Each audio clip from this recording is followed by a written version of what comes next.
Hello, chào mọi người, mình là Lương Thái Sơn. Ok, các bạn nào mà xem video của mình, anh Sơn này các kiểu, bạn nào cũng được. Mình đang bay máy bay nha các bạn nhìn này. Đó. Máy bay.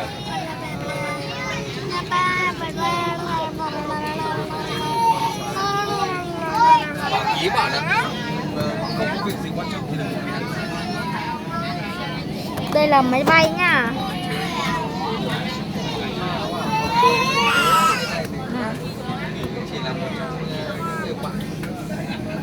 Con để nguyên chỗ đấy để cho các bạn nhìn là đang bay. Để nguyên chỗ. Hơi úp mắt. Để hơi.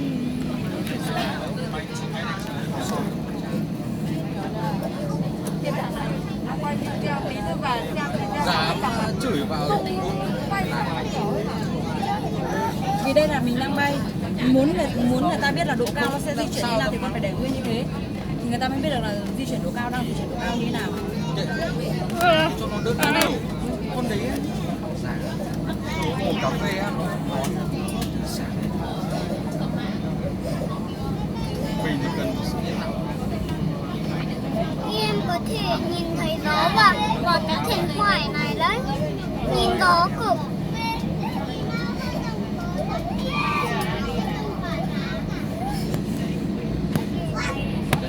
Nghiêng như là máy bay đang bị Chuẩn bị nhìn cái độ cao đang đấy, bắt đầu lên này.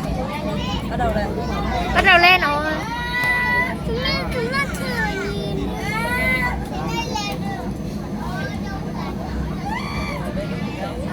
Mẹ ơi, chúng mình nên sao nó lại không lên. Người ta đang bảo đây là trong thời gian lấy đà để máy bay cất cánh. Một khi ti nó là máy bay nó sẽ cất cánh lên. Đây là vẫn đang ở trên cái đường băng, con hiểu chưa? Băng. Người ta đường băng để di chuyển phải mất một cây số thì nó mới lên được.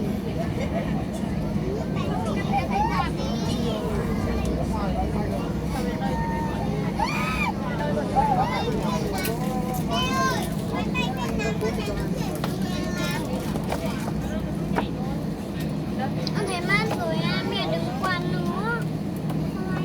Bắt đầu bay rồi đó. Chưa. Bắt đầu bay rồi mà. Ui mà trăng luôn. Ui thấy gì luôn.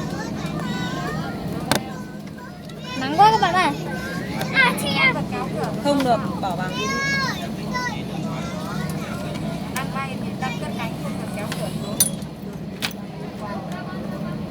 Cho lui điện thoại lên không?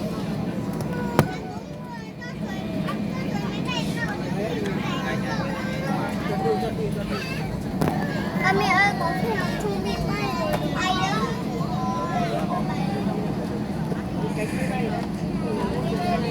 Các bạn có thể thấy các cái máy bay ở kia. Ui giời mình nhìn ơi. Trên như thế người ta nhìn thấy gì đâu. Nóng quá các bạn. Nóng quá.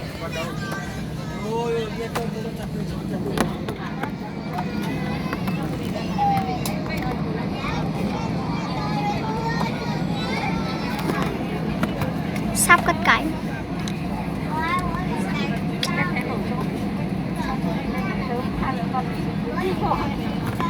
Hope is if I take off please, thank you. Ô bay nè. Sắp bay rồi.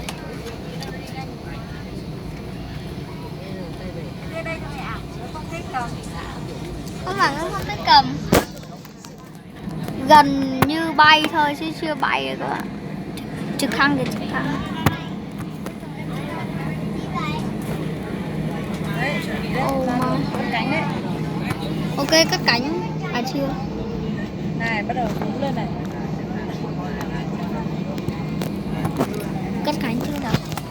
Cất cánh. Con tháo khẩu trang ra nhá. Con tháo ra đi. Con đưa khẩu trang mẹ cầm cho. Nắng nhé. Nắng chết rồi. Chờ không? Ôi trời ngâm mắt rồi. Ô bé bé nó bậy lên. Ngồi đấy xem bên tay tôi sao đi. khá là nhanh. Máy bay đi khá là nhanh. Cho em uống. Cho cháu.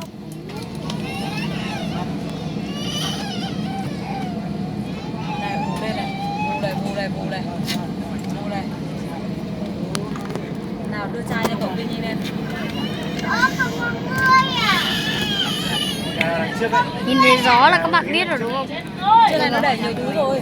Nó để mũ miếc rồi. Các bạn nhìn này. Gió. Các bạn có thể nhìn ở đằng xa đi có gió.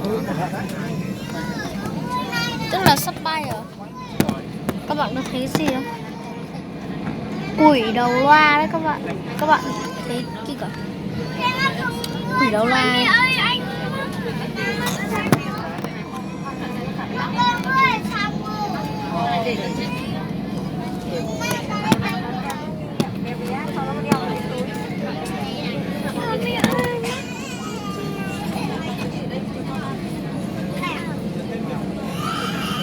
Tí nữa mẹ cho con xuống ngồi với cậu Vinh để cho con nhìn.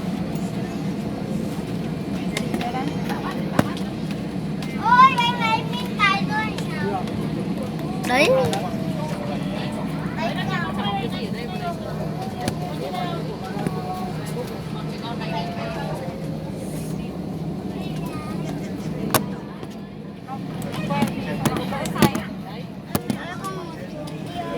Không, bây giờ chuẩn bị cất cánh thôi không được. Không di chuyển được. Ok, thì mình sẽ kết thúc clip tại đây. Đâu cất cánh quá. Bắt đầu rồi đấy bác. Bắt đầu đấy, lấy đà đấy. Quay đi. Ngồi dựa vào. Đấy là người ta lấy đà.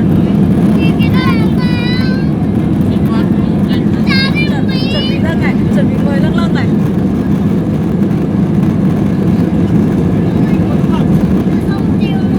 Bay khá là nhanh. Bắt đầu lên đây, bắt đầu bánh trước đang lên rồi đấy. Thấy chưa? Cao tay lên. Nhanh thế nhờ. Nó đang lấy đà đấy. Ok, bay lên rồi.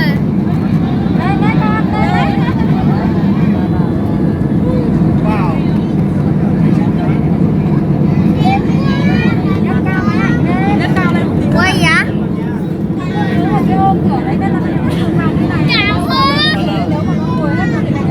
Các bạn nhìn nè, phê chưa? Có phê tài tài luôn.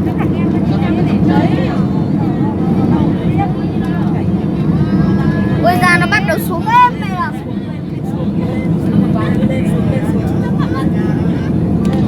Ui da. Bác ơi, con ngồi dựa lưng không được, ngồi dưới. Con chịu khó ngồi dựa lưng một tí. Vì tại sao? Vì máy bay nó đang lên, nó đặt trong cao, nó đang ở trong cái bụng thì nó chưa ổn định, là lên xuống nó hơi dập dình. Con không có dựa lưng vào thì nó sẽ lên cảm giác khó chịu. Ui da, các bạn nhìn này. Kinh không? Ở đó mờ luôn rồi, mây luôn. Đúng rồi. Tí nữa nó ra vùng trời nắng thì nó sẽ sáng. 14. Em phê thế. Phê luôn. Nếu các bạn là mình thì các bạn đã thấy phê này luôn.